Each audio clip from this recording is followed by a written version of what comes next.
Hello everybody, welcome back to my channel. My name is Oxy, and in this series, How I Lost My Mother, I talk about how my mother died from cancer, how I was doing with all of that, and I don't have really much things to say, so let us start with the trigger warning. This series were made for people to reflect with the experience that I have, because the content about cancer, about people talking about how they are going through loss, that's not a thing on social media, and especially if it's a teenager who went through this. And I know that there are a lot of people who's going through the same thing that I went through and I'm still going through. And if you have a person who is going through the same thing, share this video. But this trigger warning is made to protect, because if you lost a person recently, you probably shouldn't watch it right now. Just save this video for later, because I don't want to traumatize or bring all of these emotions back. So yeah, and also a little information that comment section under this video is not available, but if you want to share a story or reach out to me, I have an email in the description box, so you're not alone. Let us start with the video. If you didn't watch the last episode where I talk about how my mother had internal bleeding, I'm continuing talking about that. So I went through my gallery to check dates and everything. She went to the hospital on the night from 28th to 29th of August 2023. And 2 days we were left with no information, and the day where the doctor called me, it was 30th of August. And let me double check, because I don't remember if that was the 30th, 31st. Yeah, that was the 30th of August 2023, where they finally allowed us to go and meet my mother. So the scariest thing for me, as I said, was to see a person who doesn't want to leave anymore again, who is full of anger. It's not even an anger, it's more of a pain. And it's really hard to watch because you can't help anyhow. And the worst thing is that you can't help anyhow yourself with that feeling that you can't help this person. You can just watch. So in the last episode, I've been saying that I was trying to find my way out from Russia because of the war, and I found it, and I applied to British School of Film in Dubai. And it was the easy way for me, because you kind of don't need visa to come here as a Russian citizen. You just come in here and you make visa here. And I applied to uni, I got accepted, and I was packing my bags, getting ready to leave the country when all of this happened with the hospital. That was something that my mother told me when I met her at the hospital for the first time, that I shouldn't change any plans, because I was ready to cancel all of my plans, not going to Dubai. I'm staying there because I don't know what help is needed from my side, or just like help. And she was like, don't you dare change tickets, don't you dare cancel the moving thing, like, you are going, nothing bad happened to me, I feel way better, and blah blah blah. And I didn't know what to do, but I was like, okay, I guess I'm going. And that was the hardest decision. On the 2nd of September, we are taking her home because there was no need for her to stay longer at the hospital. They couldn't do anything. We brought her home, and my flight was on 3rd, literally the next day. And she was really doing fine. And at the same time, as I was so fucking scared for leaving her, I was like, I was believing what she said, okay? That the blood she received from the donor was the blood of a person who loves life, and she has the same feeling right now. I'm with my phone because I feel like my memory is bad, so I'd rather use my phone as a source of information. So on the 3rd, we're at the airport. I'm crying because I don't know what's gonna happen. And I have my mom and my dad with me, and yeah. So I'm going to Dubai, and everything seems fine. But because you're on a distance, you don't know how everything is going. Like, lying on a distance is so easy, right? And I didn't know if everything my mother's saying is the way everything is happening, but she was saying like she's doing all right and blah blah blah. And then I moved from one place to another in Dubai, and I had this terrible sleep where I woke up in sweat, feeling scared that my mother is gonna die like this night. And I texted her, and I don't know if that's the way how things should be, but I'm glad it was the way it was, because there's different level of communications, and I would never think that I can reach out to a person saying like, I'm scared that you're gonna die or anything. And my mother was the person that I could talk about everything on this planet, and thanks God that she was there for me when I was scared for her, if it makes sense. And I texted her that I'm scared that you're gonna pass away, and she was saying like, calm down, I feel good, I don't feel pain, everything is going all right, I'm healing, I'm doing massages, blah blah blah. And I was like, okay. So she was left with grandma that was looking after her, and my grandma is a very specific person, but looking back, even though she's a hard person and sometimes she has her own problems because of the age, she did a great job. Like, there is no job that can be done differently, because it's like, that is the situation we had. And I guess that I wouldn't handle it, I guess.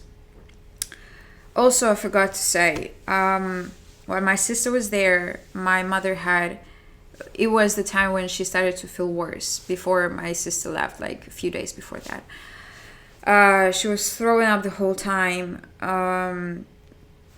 during the night, and I wanted to sleep, my sister wanted to sleep, and it was so hard for me to watch the person throwing up, just with water, without food, and knowing that she didn't eat, and she's just feeling bad. And mentally it's so hard. And me and my sister, we were changing each other, and maybe because I'm so weak, I couldn't handle it. I asked my sister to do the rest, and she did it. I couldn't make it. Like, if you ask me if I'm sad that I couldn't make it, I'm angry at myself that I wasn't capable of doing that, because I felt weak. I didn't have that power inside of me to handle it, to be there for my mother, helping her. And my sister was. And maybe it's how I don't want to say how it should be, but it was hard. So I'm in Dubai and everything is going okay. Uni started, I'm on the phone with my mother. We call in literally almost every day. I make her a gift. And I'm really happy I made this gift because she was saying she's obsessed with reading, she's obsessed with books, and not a long time before the internal bleeding happened, she was telling me that I regret so much that in the process of moving, we had to put my books in a storage where they had rats, and rats destroyed a lot of books, and there were a few books that were her favorites, and she described them, and she said that it was one of the favorite books of her childhood. And I happily found them on the internet, and I ordered them for her. And when I told her that you're gonna receive delivery, blah blah blah, she was like, all right. She didn't expect it. And when I was in a class, I received a lot of bubbles from her, with her crying, being happy that first I remembered, and the second that it's like a visit to a childhood. And I understand what she means, because I have also like books from my childhood that I really adore, and having them is something impossible to describe how you feel, because when you have, you know what I mean, right? So as the time was passing, we were talking still, and I moved in with my friends, and I introduced them to each other. My mother was really happy that I made that friend, and thanks God that we're still talking to this friend. She really means a lot to me. And my mother was seeing her as a good friend, and she was right, she's a good friend. Only people who knew in uni was the friend that I moved in with, and another girl that my mother has cancer. And then another person also, I told him. So our study started in October, and on the, I can't remember the date, but November, beginning of November, I had the conversation with my mother that she wasn't feeling fine, and she wants to make a will. So me and my sister, we came to make a will back to our hometown, and I had videos and pictures of me talking on the phone with my friend, because it was already like a winter time in my hometown, and I barely had winter clothes.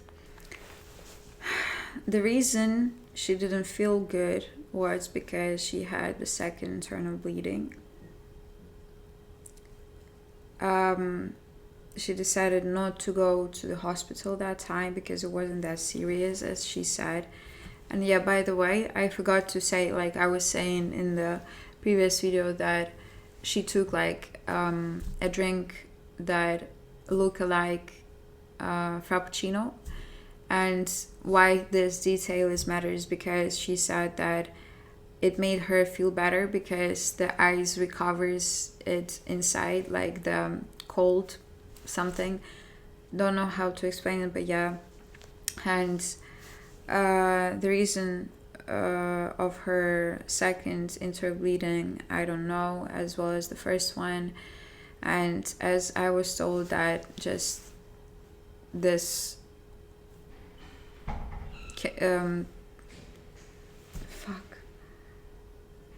cancer cells, they just breaks or something, and that's the reason why there's the leak, blood is going. I don't know, I'm not a doctor to say these things, okay? And that's the reason why she decided to make a will, because she didn't know if it will go in the right direction.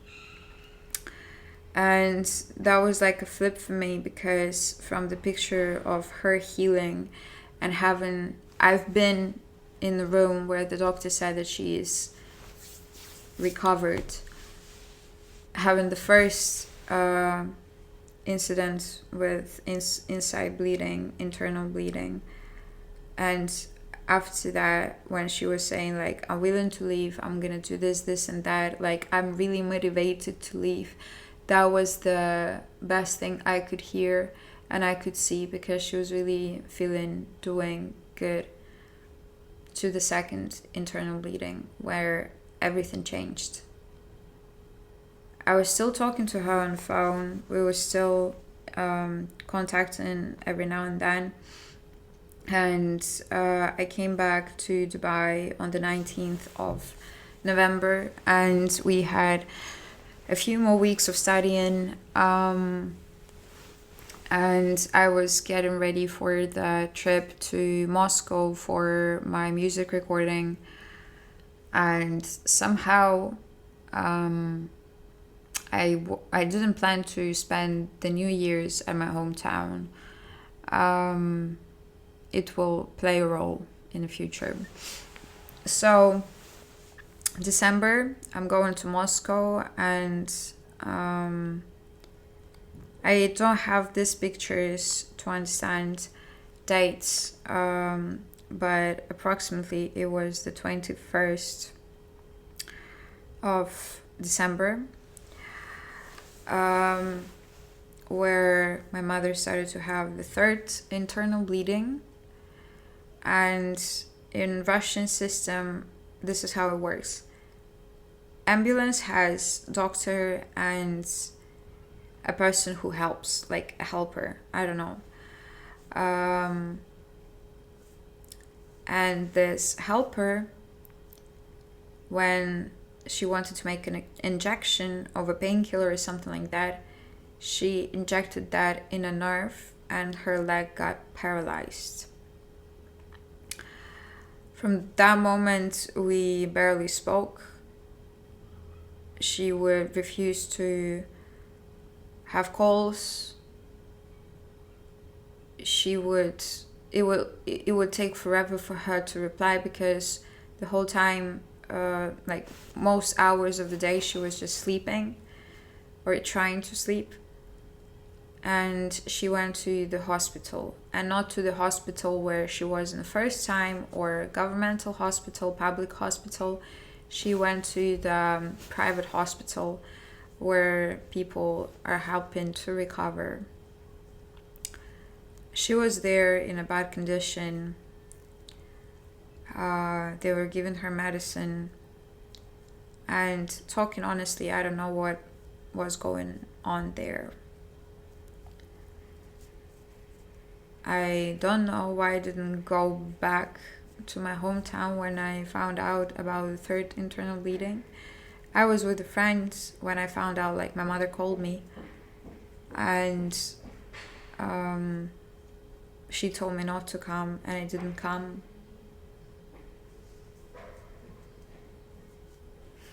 I don't know. I didn't understand how the situation is getting worse. So I'm spending my time in Moscow recording music, trying to reach out to my mother, spending time with my cousin, trying to live the best life, I don't know. So what is happening is that I am not going home for New Year's celebration, and there was one night before New Year's, where me and my cousin in a hotel, I was showing her pictures, videos from Dubai, how I live there and blah blah blah.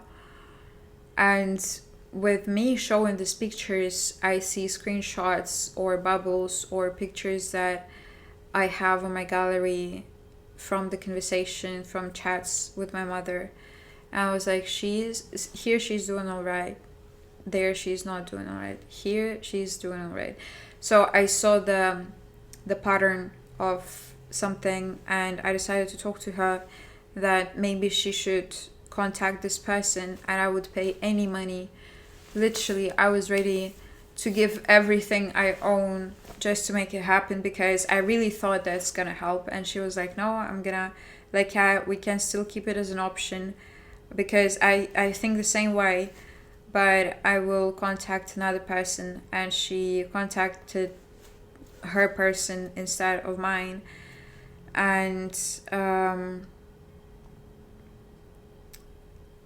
I feel powerless that I couldn't influence on her, because of course it's what if, but whatever.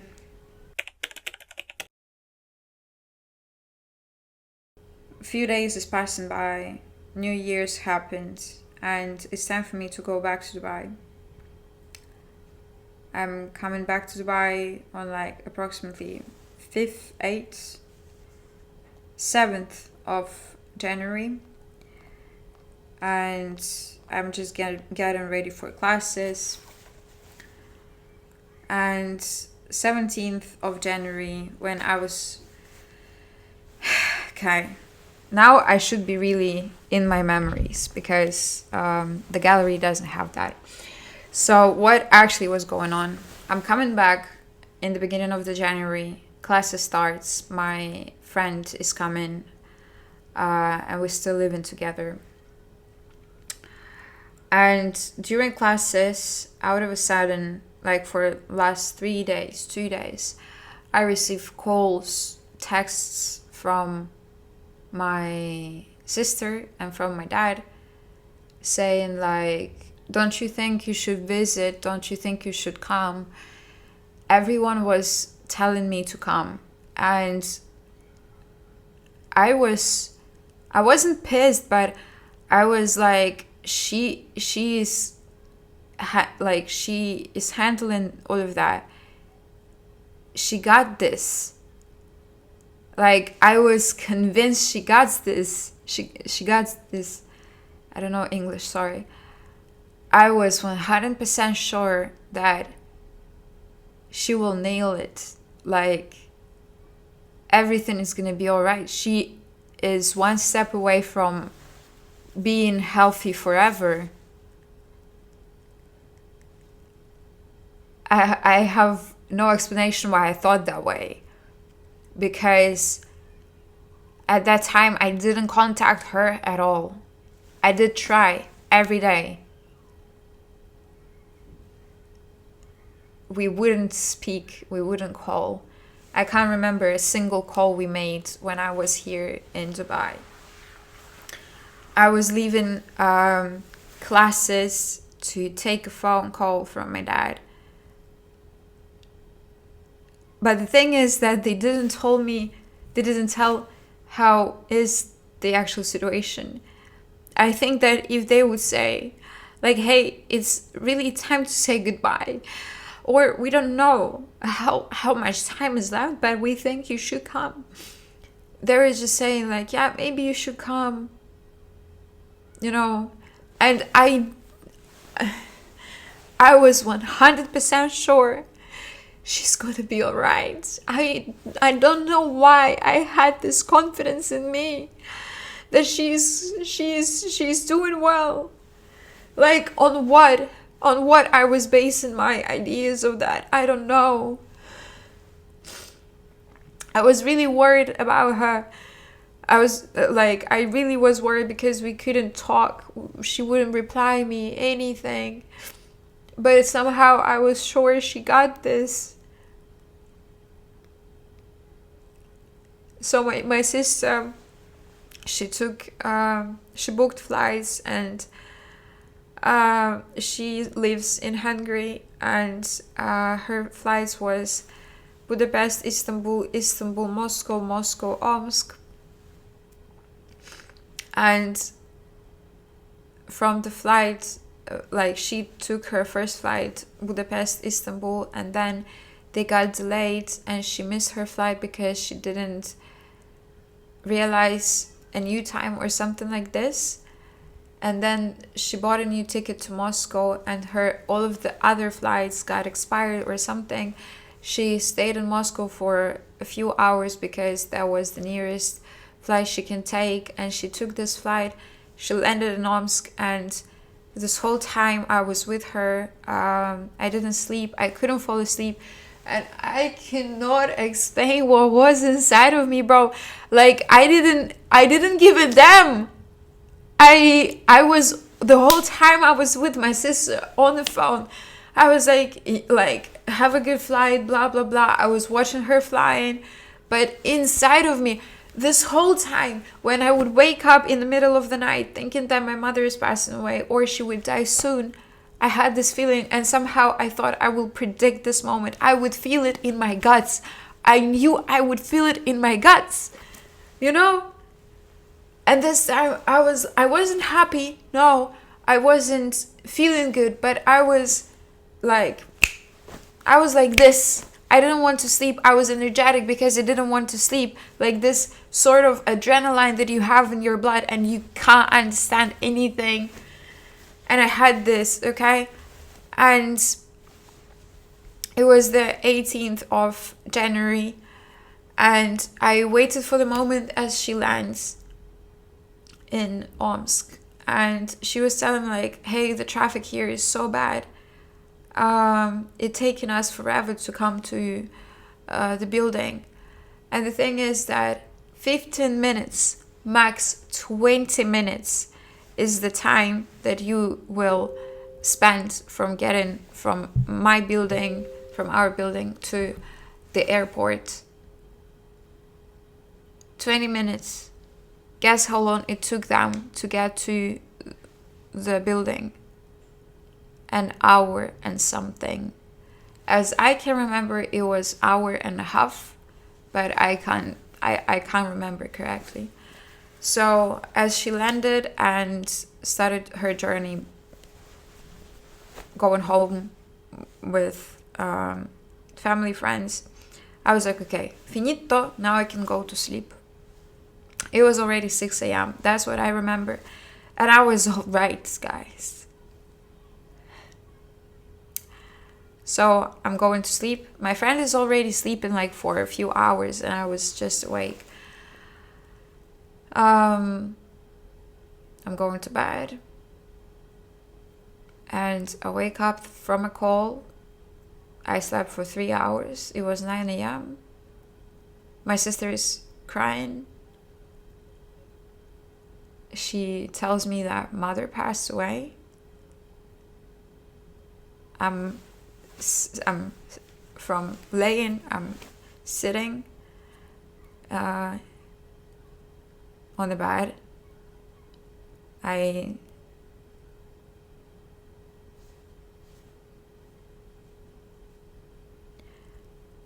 didn't know how to react. I couldn't cry.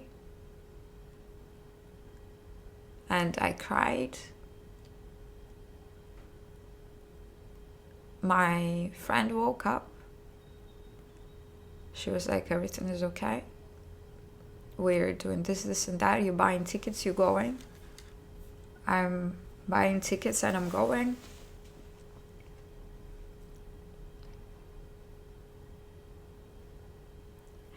I wasn't there.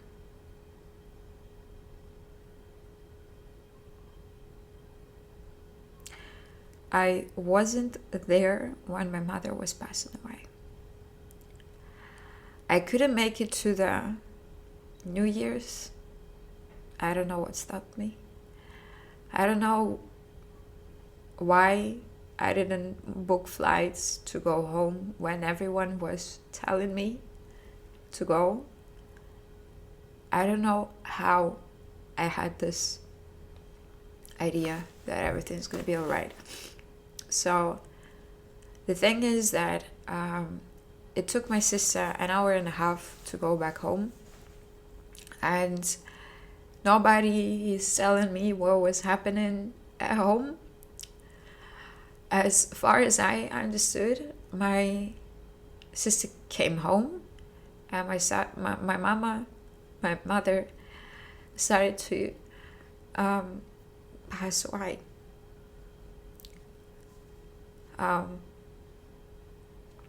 And as I understood that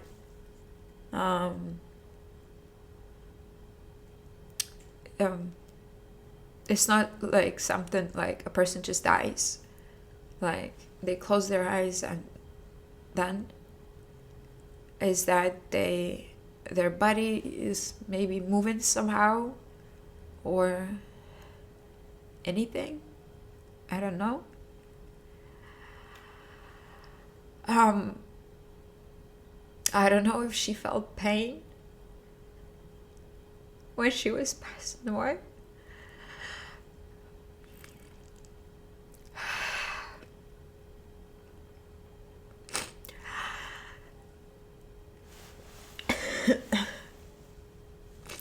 I don't know if she knew she's passing away. I think like she did knew. She didn't know that she's passing away.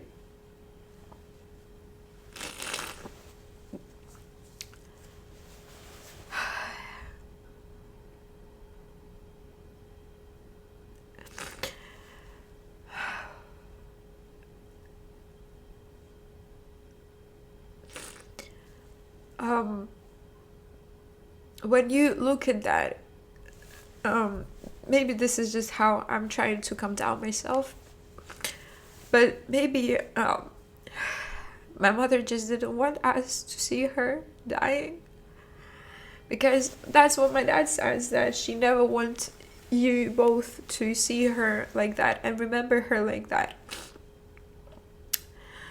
And maybe the reason why my sister missed her flights and then she had to reschedule all the other flights and coming back home and having this crazy traffic for the first time in the history of Omsk for coming back home for 1.5 hours, it wasn't just because, I don't know, this is like what I think, and maybe somehow that's the reason why I didn't feel anything. I don't know. Do I feel guilty for that? Yes, absolutely. I didn't promise her to be there when she's passed away, but that's something that I wanted. I would.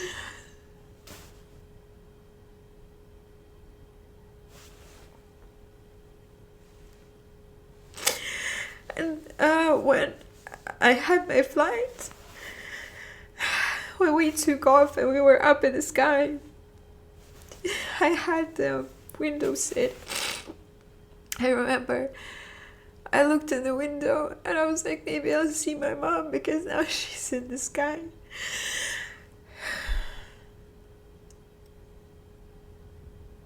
And somehow I believed it. When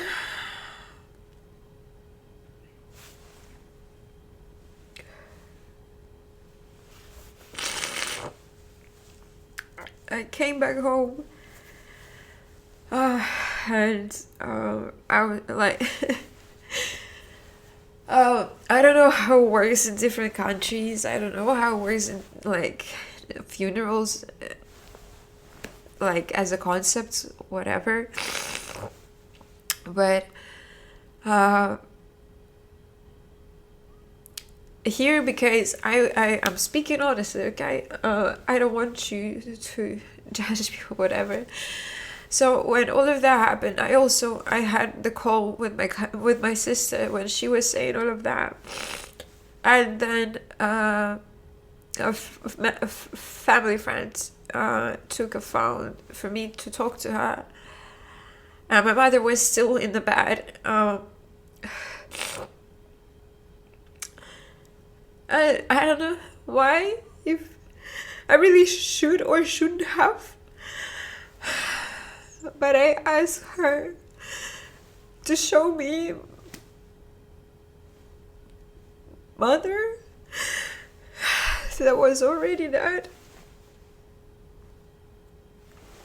And the thing is that I always thought that how it happening is that a person dies, but he goes to hospital and they check if that was they just do it sort of analysis, I don't know, and then the funeral can be planned. Uh, I thought it's gonna take like a few days or something. On the 18th of January, she died, and I came back home. Let me check. Because there was no direct flight from Dubai, and there is never direct flights. I had to take a flight and then a train to go to my hometown. And I came there on the 19th, 20th. So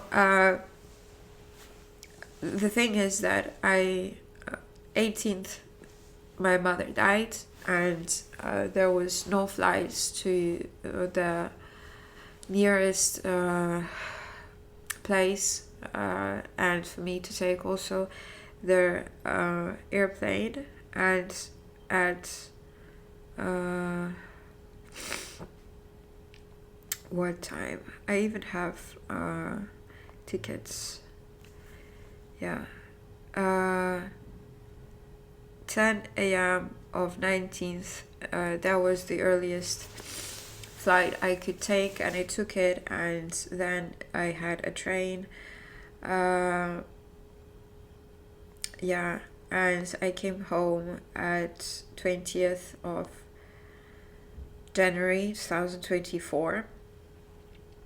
And from the train I went to the coffee shop, to the coffee place, to have a cappuccino, not a cappuccino, hot chocolate, because I thought it would make me feel better.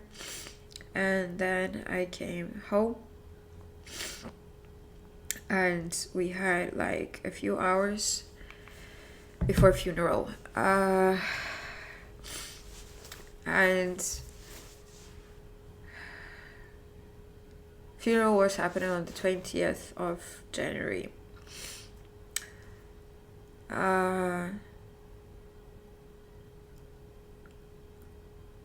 It wasn't a church. It wasn't anything. It looks like just a garage.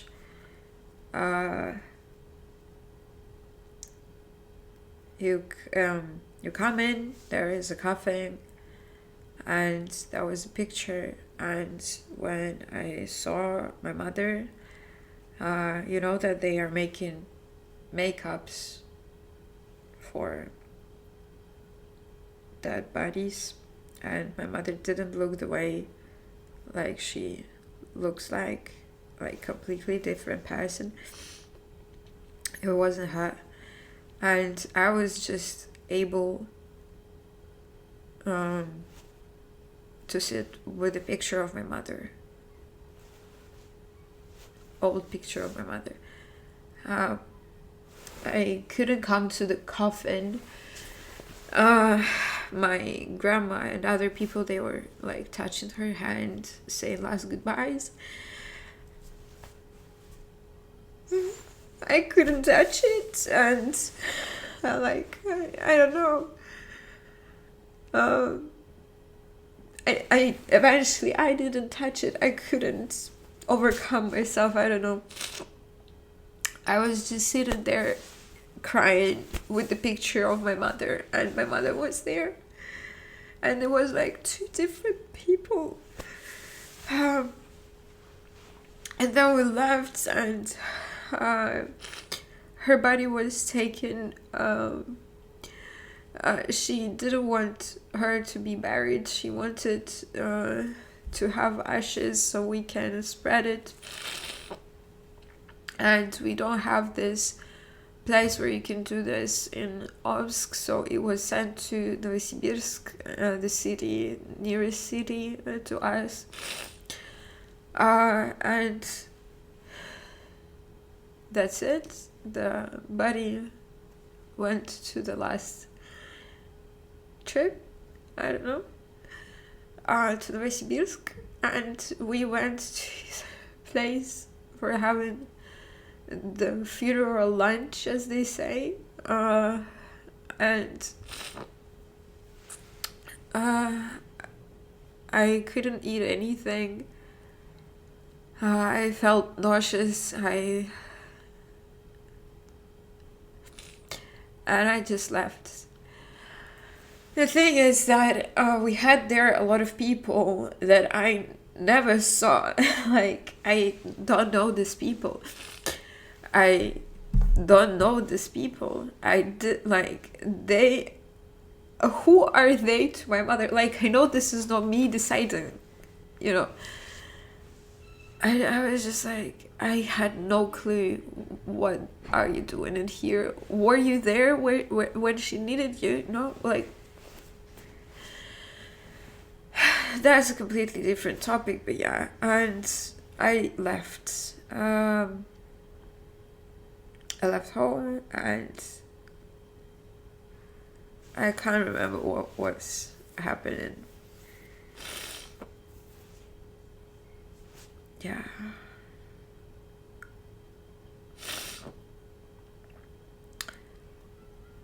I had a theory, and that's the theory why I do not fly 10 days before and 10 days after my birthday. Because there is a saying that your guardian, your angel, leaves you 10 days before and comes leave you and come back later 10 days after your birthday. So combined is like 21 day.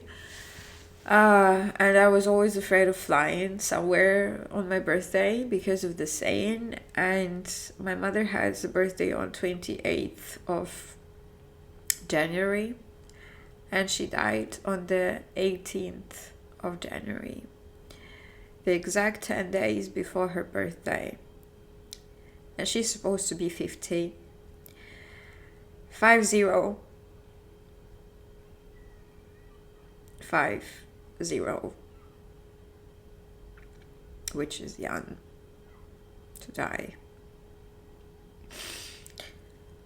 I'm gonna end this video here.